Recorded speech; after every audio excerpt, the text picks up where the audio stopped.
Hello friends, welcome to online lecture series. I am Prakash Vedja and now the start of question number 15. Stationary state or one-dimensional time independent Schrodinger equation. Time independent એટલે કે time ઉપર આધારિત નથી એવું આપણે one dimension માટેનું Schrodinger equation આપણે શોધવાનું છે. તો આ ખાસ છે શબ્દ, આ એક શબ્દ ઉપર જ આખા ક્વેશ્ચનનો ભાર રહેલો છે, ટાઈમ ઇન્ડિપેન્ડન્ટ.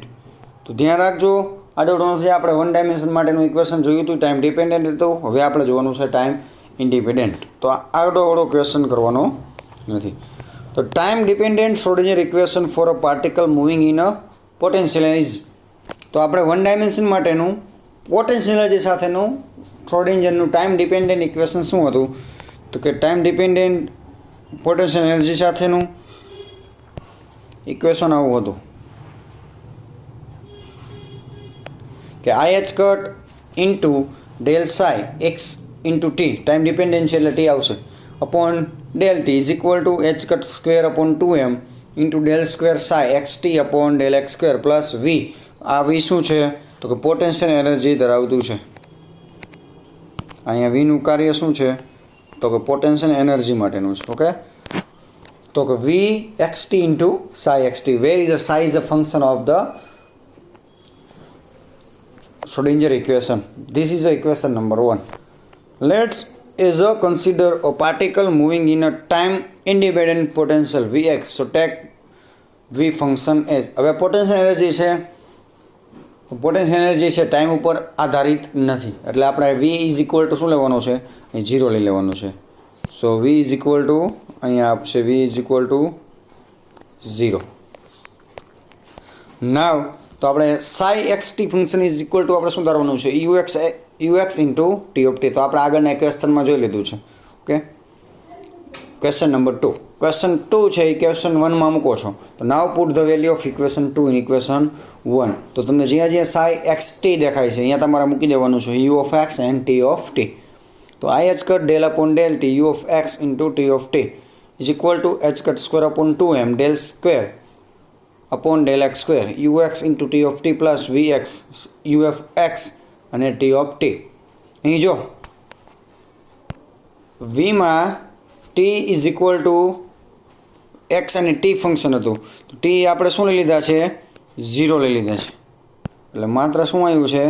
આ ટી ઇઝ ઇક્વલ ટુ 0, એટલે માત્ર આવ્યા છે x. Okay, now dividing by u x into t of t we have. તો આપણે અહીં બંને બાજુ યુ ઓફ એક્સ અને ટી ઓફ ટી વડે ડિવાઇડેડ કરવાના છે. તો એ શું થઈ જશે? I h cut u of x બારે upon u x into t of t into del upon t of t upon del t. Time આધારિત પદોને આપણે ભેગા કર્યા છે, બાકીનું બધું અલગ કર્યું છે. Now right hand side h cut square upon 2m del square u x into t of t upon del x square u of x into t of t. Ready? Plus હવે પોટેન્શિયલ એનર્જીને u of x ને t of t વડે ભાંગી દઈ તો vx into ux into t of t is equal to divided by ux into t of t. તો આખા ઇક્વેશનને આપણે જેટલા પદ હતા એ બધા જ પદો મને u of x અને t of t વડે ડિવાઇડેડ કરી નાખ્યા હતા અને અમુક ગોઠવણી કરવાની હતી, ગોઠવણી કરી નાખી છે. Now first term are cancelled ઇડ u of x.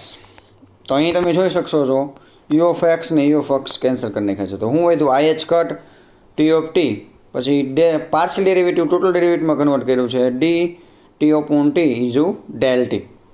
Now right hand side h cut square upon 2m u એક્સને કોમન કાઢ્યા છે અને ઉપરથી અહીંયા ફર્સ્ટ ટર્મમાં ટી ઓફ ટી ને ટી ઓફ ટી કેન્સલ કર્યા છે અને અહીંયા આખું યુ ઓફ ટી ને ટી ઓફ ટી કેન્સલ કર્યા છે. ઓકે, તો મળી ગયું equation number 3 i h cut upon t of t into d t of t upon del t equal to h cut square upon 2m u x into del square u x del x square plus V of f. Equation number 3.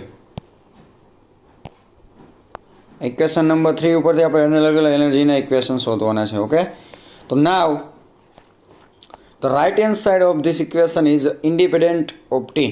તો આપણે right hand side શું છે? Time ઉપર આધારિત ક્યાંય એકેય step નથી. તો આ તમે જોઈ શકો છો કે રાઇટ હેન્ડ સાઇડ છે ટાઈમ ઇન્ડિપેન્ડન્ટ શ્રોડિંજર ઇક્વેશન આપણે મળી ગયું છે. Okay, and left hand side the independent of x. તો અહીંયા કોઈ ડિસ્પ્લેસમેન્ટ ઉપર આધારિત નથી, તો અહીં બે ભાગ પડી ગયા છે.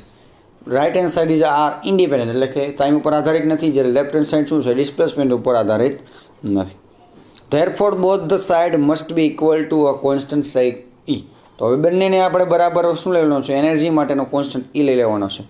તો લેફ્ટ હેન્ડ સાઇડ શું થશે, i h cut t of t into d t of t is equal to dt, એટલે upon dt is equal to E. આ તમને મળી ગયું હોય લેફ્ટ હેન્ડ સાઇડ માટેનું ઇક્વેશન. અને એમાં આવશે h cut square upon 2m ux into del square u of x upon d x square plus V x is equal to આ રાઇટ હેન્ડ સાઇડનું ઇક્વેશન છે. ઓકે, તો equation 5 is called the time independent Schrodinger equation. યાદ રાખજો, time independent Schrodinger equation is h cut square upon 2m ux into d square ux del x square plus vx is equal to e. Time independent Schrodinger equation. Now the solution of equation 4 is t of t equal to e raised to minus I e of t upon h cut. આપણે જે આગળના ક્વેશ્ચનમાં સાદું રૂપ આપ્યું હતું, T વાળા પદ ભેગા કરીને બંને બાજુ ઇન્ટિગ્રેશન લઈને લેફ્ટ હેન્ડ સાઈડમાં ઇન્ટિગ્રેશન દૂર કરીને એલએન લીધા હતા, અને એલએનને દૂર કરવા માટે રાઇટ હેન્ડ સાઈડમાં એક્સપોન્શિયલ લગાડ્યું હતું. એ આપણી ઇક્વેશનમાં સાદરૂપ આવી ગયું છે. Okay, now the solution of equation is assumed. હવે આપણે ઇક્વેશન 5નું જોવાનું છે. તો યુ ઓફ એક્સ નામના ફંક્શનને એનર્જીના ફંક્શનમાં કન્વર્ટ કરી નાખ્યા છે, બીજું કાંઈ છે નહીં. ઓકે, એની બરાબર શું લીધા છે ડાબી સાઈડમાં, અહીંયા ઈ ઓફ ઈ એક્સ લઈ લીધા છે, ને અહીંયા આખા ઇક્વેશનને શું લઈ લીધા છે, યુ એક્સ તાર લીધા છે. This the equation 2 become the, હવે કિંમત મૂકી દો ઇક્વેશન 4ના સોલ્યુશનની ઇક્વેશનના 5ના સોલ્યુશન. તો સાઈ એક્સ ટી બરાબર શું થશે, u of e x into e raise to minus i E t upon h cut. ના હવે નોર્મલાઇઝેશન ફંક્શન લેવાનું છે, psi and psi x joint. તો psi x joint into psi is equal to, હવે psi x જોઈન્ટનું શું થશે, તો u into e x joint x into e raise to માઇનસનો એક્સ જોઈન્ટ થશે plus i E t upon h cut into, હવે આપણે સાય ખાલી લેવાનું છે, u e x into e raise to minus E t into h cut. અહીંયા h cut આવશે. Okay, h cut છે. Now the normalization equation of Schrodinger equation is equation number 6. તો અહીં તમે જોઈ શકશો કે e raise to plus i of i E t upon h cut અને e raise to minus i E t upon h cut. તો અહીં શું થશે, એક્સપોન્શિયલમાં બંનેનો સરવાળો થશે, તો પ્લસ માઇનસ 0, તો ઈ raise two 0 is equal two 1. તો એનું શું થશે, આખો બે પદનું ઇક્વલ ટુ 1 આવશે. તો psi x joint into psi is equal to u into e x joint x into u e raise to x. The probability density is independent of t. It follows that. So psi xt square is equal to u into e of x square. Equation number 7. આ equation ઉપરથી આપણે આ equation લાવ્યા છે. Equation is 7 is a stationary state equation. તો યાદ રાખજો, stationary state માટેનું ઇક્વેશન નંબર 7 છે. તો સાઈ ફંક્શનનો સ્ક્વેર ઇઝ ઇક્વલ ટુ આપણે જે સાબિત કર્યા છે એનર્જી માટેનું યુ ફંક્શનનું સ્ક્વેર છે. ઓકે, તો this is equation is a or. Now repeat this equation. તો આપણે સૌ પ્રથમ શ્રોડિંજર ઇક્વેશનનું ટાઈમ ડિપેન્ડન્ટ ઇક્વેશન લીધું હતું. એમાં આપણે psi x t is equal to u x અને ટી ઓફ ટી ધાર્યા હતા. બંને બાજુ સાઈની કિંમત મૂકી હતી, બંને બાજુ ડિવાઇડેડ કર્યા હતા. લેફ્ટ હેન્ડ સાઈડ આર સ્થાનાંતર મુક્ત એટલે કે ડિસ્પ્લેસમેન્ટ મુક્ત ઇક્વેશન બનાવ્યું હતું, અને રાઇટ હેન્ડ સાઈડ આપણે ટાઈમ ઇન્ડિપેન્ડન્ટ બનાવ્યું હતું. તો એ બંને પર કોન્સ્ટન્ટ ઈ ધારી દીધા હતા, બંનેનું સાદુરૂપ આપ્યું હતું. તો ટાઈમ ઇન્ડિપેન્ડન્ટ ઇક્વેશન આ હતું અને ડિસ્પ્લેસમેન્ટ ઇન્ડિપેન્ડન્ટ ઇક્વેશન આ હતું. નાવ પછી આપણે બંનેનું સોલ્યુશન કરતા એકનું ડિસ્પ્લેસમેન્ટ માટેનું આ મળ્યું હતું અને ટાઈમ માટેનું આ મળ્યું હતું. બંનેનું પાછું આપણે જે psi x t is equal to u of x અને ટી ઓફ ટી ધારા તેમાં મૂકીને આપણે સાઈ નામનું નવું ફંક્શન ક્રિએટ કર્યું હતું. એના પછી નોર્મલાઇઝેશન ઇક્વેશન લીધા હતા બંનેના, તો આપણે મળ્યું હતું નોર્મલાઇઝેશન ઇક્વેશન ઉપરથી આ ઇક્વેશન મળ્યું હતું. ત્યારબાદ ટર્મને કેન્સલ કરતાં સ્ટેશનરી સ્ટેટ માટેનું ઇક્વેશન મળ્યું હતું. તો અહીં આપણે બંને Schrodinger time independent equation find કર્યું અને સ્ટેશનરી સ્ટેટ માટેનું ઇક્વેશન ફાઇન્ડ કર્યું. તો હવે આગળનું ક્વેશ્ચન આપણે આગળના લેક્ચરમાં જોશું. So thank you so much student watching my video.